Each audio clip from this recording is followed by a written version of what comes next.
Todos los días las personas se relacionan social, política y económicamente. Celebran contratos, negocios, fomentan el desarrollo. El cheque surge como una respuesta a la necesidad de facilitar los pagos entre comerciantes. Surge como una respuesta a las relaciones entre seres humanos. Durante los siglos XV y XVI, los estados con tendencia al absolutismo, como Italia, los Países Bajos e Inglaterra, empezaron a crear los primeros bancos centrales o de la nación, sujetos al servicio del gobierno y a sus intereses. Con este objeto, obligaron a todos los comerciantes, tanto nacionales como extranjeros, a abrir una cuenta corriente en dichos bancos. De esta forma, si un pago iba a realizarse entre comerciantes, se utilizaba un mandato de transferencia, puesto que ambos comerciantes, por disposición de la ley, debían tener una cuenta en el mismo Banco Central o Banco de la Nación. El mandato de transferencia consistía en una orden dirigida al banco para que abonara en la cuenta de uno de los comerciantes la suma en cuestión y la cargara en la cuenta del otro, cosa que se hacía por una fácil operación contable, un asiento, sin tener la necesidad de mover físicamente las sumas de dineros depositadas en las arcas del banco. Se dice que el cheque proviene de la letra de cambio. Esto se debe a que en Londres empezaron a cometerse una serie de arbitrios a cargo del rey Carlos I, quien por su necesidad de dinero tomó los fondos depositados en la torre, lo que propició que la población, por falta de confianza, acudiera a los orfebres, quienes eran especialistas en custodiar metales preciosos para que estos hicieran de banqueros. Pero estos no aprendieron la lección y prestaron dinero al rey Carlos II, quien tampoco devolvió el préstamo, razón por la cual en 1672 se declararon en quiebra, por lo que el Parlamento inglés decidió crear un banco público. Este banco público adquirió el monopolio de los billetes de banco y tuvieron que desaparecer estos billetes en los bancos privados. Sin embargo, la necesidad de que los depositantes de los bancos privados hicieran pagos a terceros siguió existiendo. Entonces es ahí donde los banqueros voltean los ojos a las letras de cambio. Estas se diferenciaban de las letras comerciales corrientes por dos aspectos esenciales. El primero, que estaban giradas a la vista, y el segundo, que el banco no aceptaba otros instrumentos y no se obligaba cambiariamente por ellos, sino que su obligación se derivaba del contrato de cuenta corriente y se limita a pagar en cuanto haya fondos. De aquí, entendemos que el cheque tiene como negocio subyacente el contrato de cuenta corriente. El contrato de cuenta corriente bancaria es un contrato bilateral, pues tanto el cuentacorrentista como el banco le asisten obligaciones dentro del contrato. Y el cuentacorrentista, por su parte, tiene la facultad de entregar sumas de dinero o títulos representativos de dinero a un banco, que se obliga a devolverlo de inmediato, parcialmente o en su totalidad. Todo esto a solicitud del mismo cuentacorrentista o un tercero autorizado por este, prestando además el banco un servicio adicional de caja al titular de la cuenta al atender las órdenes de pago. Arturo Majada define el cheque como un título valor bancario de carácter mercantil, cambiario y formal. Este incorpora una orden especial de pago a la vista y va dirigido hacia el banco girado por el girador a favor de este mismo o de un tercero llamado beneficiario. También nos dice que es una orden de pago que presume la titularidad de una cuenta corriente y un convenio entre el girador y el banco girado, y generalmente es de adhesión. El cheque nació para facilitar la disposición del dinero depositado en los bancos con fines de custodia. Esta función del cheque se cumple también hoy, pero ya no es la única. La custodia del dinero ante peligros de robo, hurto, pérdida o incendio cede ante otras funciones que facilita el cheque como medio de pago distintos a los billetes y monedas en circulación. El cheque es dinero y constituye lo que los economistas llaman dinero bancario. A diferencia de la letra de cambio o del pagaré, el cheque está destinado a un cobro inmediato y no a un cobro a plazo o parcial. En este caso, el deudor dará como garantía al acreedor un cheque, el cual deberá ser expedido en formularios impresos y a cargo de un banco.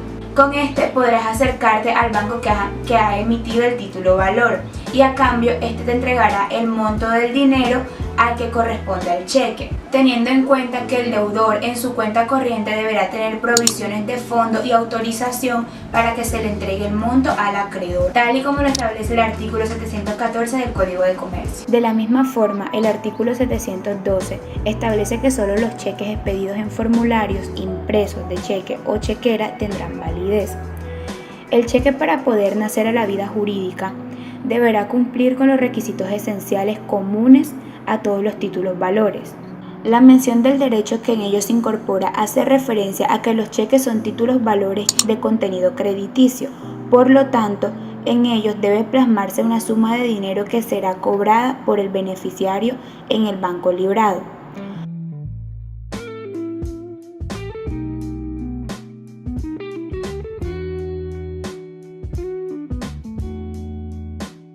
Y por último tenemos la firma de quien lo crea.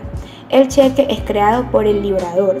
Su firma es esencial como requisito de validez y en ella se encuentra todo para poder obligar y comprometer a las entidades cambiarias que representan. En el artículo 713 del Código de Comercio encontramos los requisitos esenciales específicos del cheque. Estos son la orden incondicional de pagar una suma de dinero, el nombre del banco librado y la indicación de ser pagadero o a la orden. Cuando hablamos de la orden de pagar una suma de dinero, nos referimos a la orden que da el girador al girado para que el girado pague una suma de dinero al beneficiario. Luego hablamos del nombre del banco librado. Este es el banco al que el beneficiario puede ir a cobrar el cheque. Por último, nos referimos a la indicación de que sea pagadero a la orden o al portador. Cuando hablamos de a la orden, nos referimos a que este título valor está a favor de una persona en específico. Y cuando hablamos al portador, queremos decir de que cualquier persona que tenga este título valor puede hacer efectivo el cobro.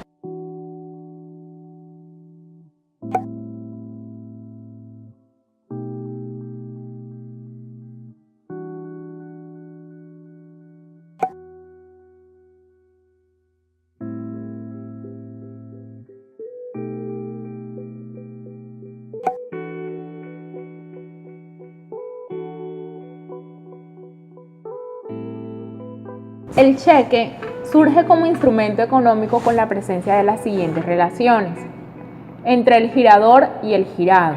Aquí se ve vinculado al cliente girador con el banco girado, mediante la suscripción de un contrato de cuenta bancaria. Este contrato faculta al girador para emitir cheques en formularios impresos por el banco y pagados solo si el cliente efectúa los depósitos de dinero necesarios para cubrir el giro de sus cheques.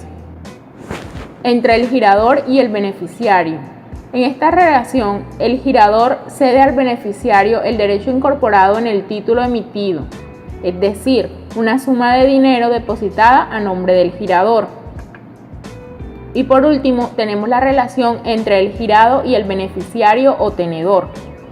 Entre el banco y el beneficiario surge una relación indirecta, que se deriva de la relación que tienen el girador con el banco a través de la cuenta corriente. El girado presupone el cumplimiento de los requisitos y condiciones de emisión del título objeto de cobro y pago, limitándose a dar cumplimiento al mandato del girador y al derecho del tenedor. Estas relaciones son económicas, pero también jurídicas, y en la medida que se comprenda, se podrá determinar la naturaleza jurídica del cheque. El cheque es un instrumento que para efectos de su cobro debe darse su presentación y pues en los casos de los cheques comunes su presentación se puede hacer a través de una ventanilla por su tenedor. En el banco librado también se puede hacer directamente o personalmente a través de un tercero, o también puede hacerse que se presenta en la cámara de compensación a través de un banco y pues surte los mismos efectos según el artículo 719 del Código de Comercio. Puede suceder que los cheques consignados tengan el mismo banco librado que el cuenta correntista y puede que no. Cuando sucede que no, pues el mecanismo es mucho más complejo y el banco depositado debe presentar los efectos de cobro al banco librado a través de la Cámara de Compensación y quien suple pues esas funciones aquí en Colombia es el Banco de la República.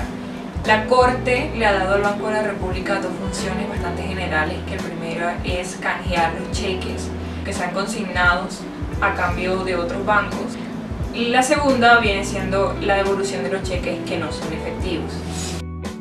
La circulación del cheque se da bajo 3 modalidades.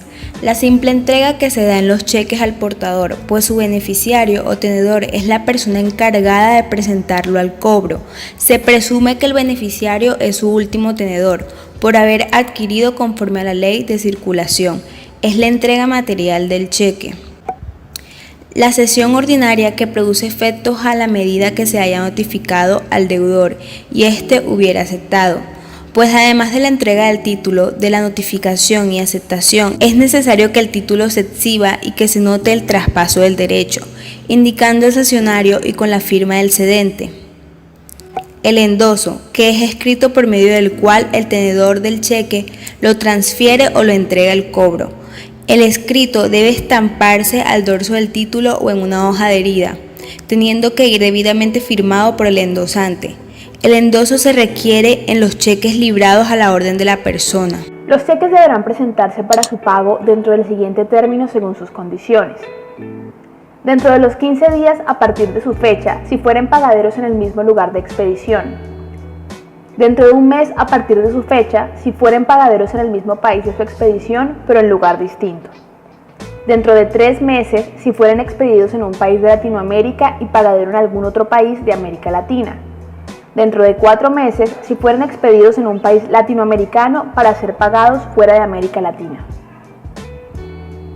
Ya que conocemos los términos para la presentación del cheque, es necesario que tengamos en cuenta algunas estimaciones al respecto.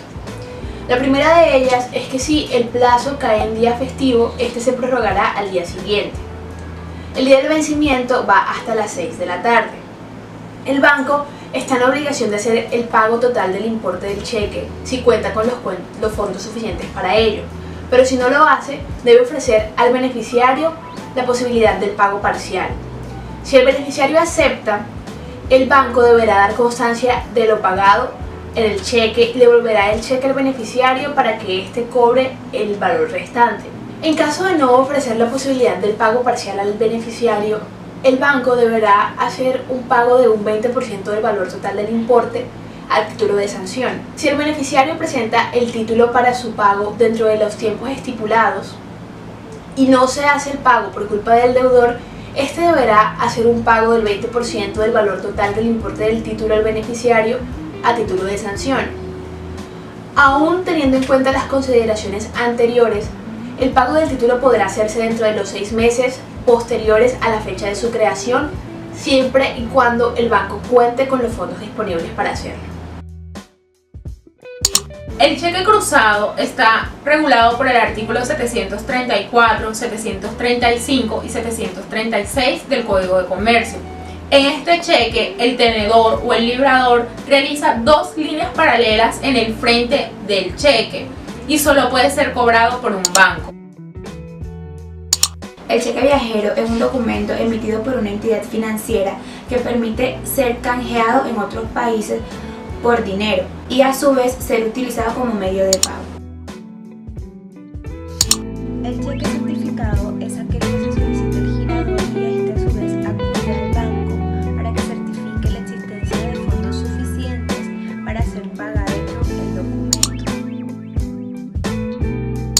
Se entiende por cheque fiscal aquel que es girado a favor de cualquiera de las entidades de la nación por cualquier concepto, es decir, entidades territoriales, empresas industriales y comerciales del Estado, empresas de economía mixta o cualquier otra entidad pública.